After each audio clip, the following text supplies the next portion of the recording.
Yeah, I think brands basically have two options to enter in the sandbox. They could create an experience around their brand, product, or story, right? So in that case, the game has to be designed exclusively for them. Of course, the downside is it's more expensive. The other option might be it's like a product placement, but more immersive. So I don't know if this is true, right? But when I saw one of the experiences in the current alpha season and they had Azukis there, I didn't think that it was a great tie-in. I didn't think that the experience was built for Azukis. I felt that Azukis did a product placement with this experience.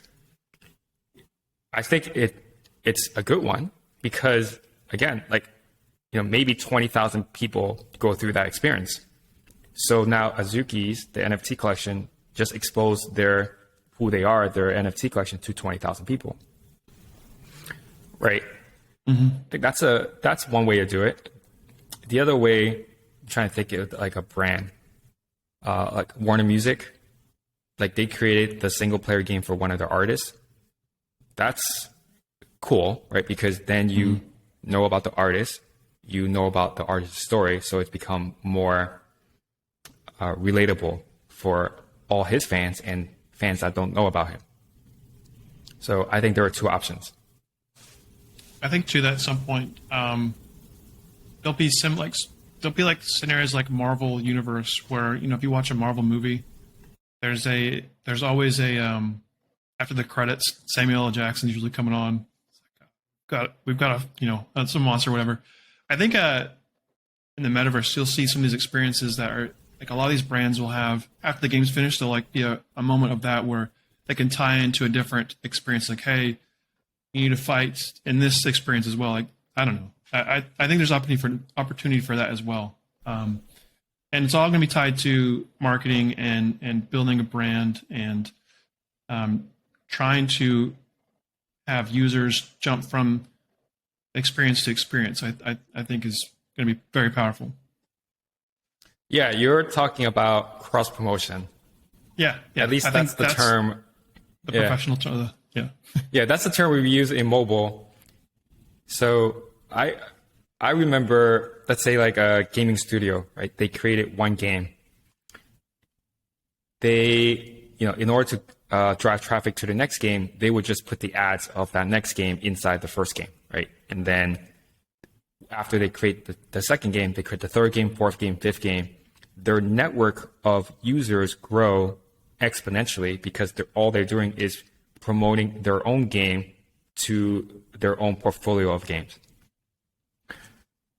That concept will exist in the metaverse or in these virtual worlds like Sandbox. I think primarily in Sandbox. It's a little harder to do, I think, in Decentraland. But the Sandbox, you're going from like one experience to another experience. You're basically jumping from game to game to game. So there will be some form of cross promotion. Yeah, and how that's done will be interesting. Yeah, it seems like it'll be more immersive, and that's the big thing that I think companies will really value is how closely or how immersive you get with your fan base or potential new people coming in. It's just a different connection you'd have versus the game. The example you mentioned with the phone is like, okay, you get an ad pop up that says, okay, click this, download that. That's a different funneling into that game where if you do something like the Marvel Universe in theaters is like you tease something at the end of the game or you have a direct portal to another game after you finish this one that loosely ties into, this world or a collaboration. That will keep people dialed into the experience. So I think it's going to be a very powerful mechanism for people to onboard and keep people in their brand. Yeah, I think this kind of ties into whether like location is important in the sandbox. Because, if what we're talking about is true, that a game studio or a creator wants to cross promote their games from one game to another, then at the end of an experience in the sandbox, they're going to have a portal that goes to the other game, right? Like you don't have to go from, the games don't have to be next to each other. You can go from portal and then jump all across the map. So then in that case, is location even that important? I'd be very shocked if they did not introduce portals in that way in Sandbox. I know they mention it in the, I haven't seen the diagrams for this in a long time, but they have diagrams where it's like estates have the top right corner, you can have a portal. I think what's going to happen is you'll be able to buy portals and put them wherever you want them, a user to potentially go to a new experience. And it won't be a single spot. And yeah, to your point, is like, does land location matter?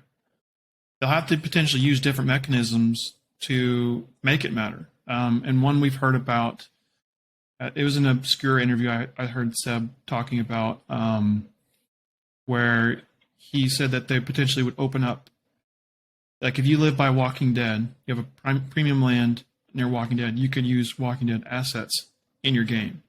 So that would definitely add value. If you're next to, let's say Halo buys a sandbox parcel, and I can have Master Chief in my game, like I'm all in. So that's another way to add value to land while keeping it location based. But they shouldn't make it so difficult to get to some other place that you want to funnel. Like if I want to stay in a Walking Dead theme, and I want, but a different parcels in a location of the map where it's not close to that, but I still want to stay in that theme, I'd rather portal to that than have to exit the game, go to the web, like whatever other mechanism to get there. I think they'll have to allow that to happen. And they'll have to add value to being close to be Walking Dead, like physically close in a different way. Hey everyone, this is Jack, and thanks for watching this clip from Hello Player One. If you enjoyed it, you can click here to watch another one, or if you want to watch the entire podcast, click here. See you later.